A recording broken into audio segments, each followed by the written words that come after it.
Nilimas ng isang lalaki ang mga imported na tsokolate sa isang convenience store sa Quezon City ang suspect. Tinakpan pa ang isang CCTV pero booking pa rin sa kuha ng isa pang kamera. May report si Mark Salazar. Eksena ito sa isang convenience store sa Mataong EDSA sa Quezon City. Pagmasdan ang kunwari na ninelepo ng lalaking may backpack at papel sa kamay. Matapos sipati ng target ng estante, lumapit na sa CCTV. Ito ang pinakamalinaw na kuha ng kanyang mukha. Mamaya, binulag na niya ang isang CCTV. Ang hindi niya alam, hagip naman ng isa pang CCTV camera ang pagyuku-yuku niya habang nililimas ang imported chocolates.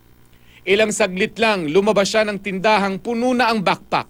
Ubos ang imported chocolates na pag-aambag-ambag ang bayaran ng crew ng tindahan na aabot raw sa 5,000 pesos ang halaga. Nahulikam ng CCTV ito ang krimen pero wala namang napusasan. Walang sariling security guard ang tindahan. Nirorondahan sila ng mga pulis pero hindi sa lahat ng oras. Maraming MMDA constable sa tapat nila pero tuwing rush hour lamang. Madalas po yan nakaraan pa. Mga bago na rin mga crew nila ba.